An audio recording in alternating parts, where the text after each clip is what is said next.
A viewer wrote in and asked me if I would share some funny stories from my past. So let's take a walk down memory lane and let me tell you a funny story from my past that I think you might enjoy. Stay tuned.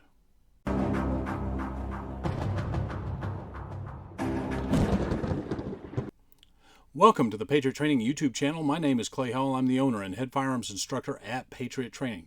The purpose of this video is to entertain you with a story from long ago, a true story that somebody asked. They wrote into me and they asked, Clay, could you share something funny from your past? And they had a specific request that had to do with something I said in one of my videos.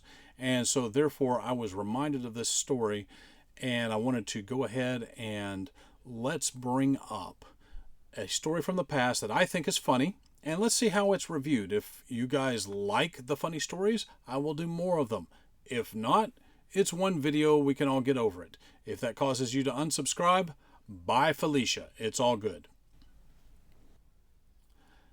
Not long ago, there was news that a woman was arrested in Georgia because her son, about 10 years old, walked into town, less than a mile, to say hi to friends and family at a local gas station. My understanding is that perhaps his grandmother worked at that gas station. She was arrested for this. Y'all, when I was 12, my brother and my brother was 10, we rode our bikes to a friend's house. This friend was named Daniel.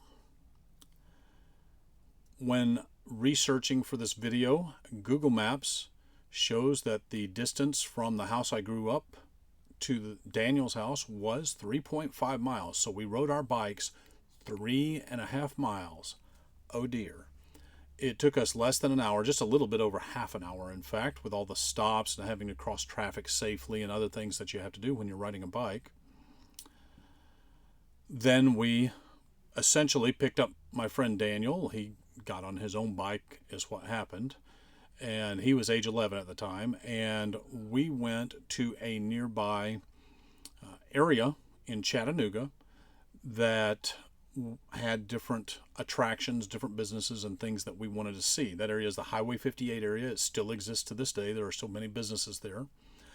And there were restaurants, there was an arcade. That was our primary reason for going, was to go visit the arcade.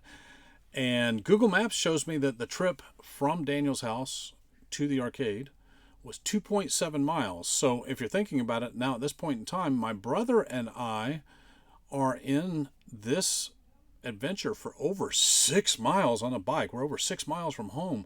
Holy guacamole. And just like the prior trip, the 2.7 mile trip from Daniel's house to the arcade took well under an hour.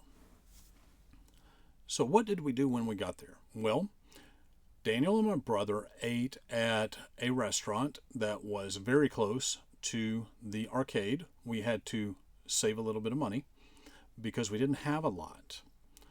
On the other hand, I went across the street. I did not eat where they ate. I went to a Central Park. Now, those were all over the Chattanooga area at that time. I don't know how widespread they were across the Southeast or even the U.S. at that time. But Central Park was a drive-through burger chain, and you only could drive through. There was no dining room.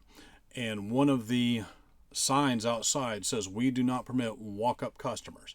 Well, by golly, I wasn't walking up. I was on my bike.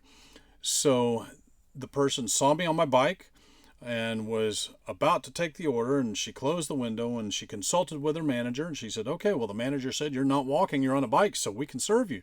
And of course I was happy, and I got that cheeseburger meal with the fries and the Coke, and it was $1.99 or something like that plus tax. So, I still had plenty of my $10 left to go play video games with. After lunch, we went across the street over to the arcade, and we played all afternoon. I will never forget the main game that we beat and spent a couple of bucks on was Altered Beast. That had just come out, and we were just having fun. We played that. My brother and I beat that combined, working together. A little bit later that afternoon, I believe about 3 or 4, we had to call. We had to check in, because that's what you used to do before there were cell phones. Because, mind you, this was... I was about 12 at the time, so we're talking about this was like 1988, 87, 88, that time frame. So it's not like there were cell phones on every corner. So we called, checked in with our respective moms.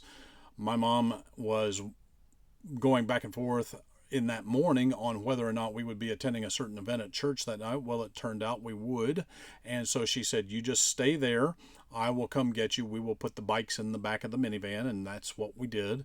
And she said, I'll go ahead and tell Daniel's mom, and we can either take him home or she can come and get him, or what have you. We weren't just going to leave him there. That was for sure. So Daniel's mom came and got him. My mom came and got us. We went home. And you know what happened that day when we were out, 6 miles away from home and everything? Nothing. We got a little sweaty from riding bikes. We had a lot of fun playing the arcade games. And you know what? Our world has just gotten weird. Kids can't even do that anymore, and that's a shame. Well, folks, do you have a similar experience? Tell me about it in the comments. I'd love to hear from you. And I must remind you, you don't have to be a patriot to train, but you do have to train if you want to be a patriot. Take care.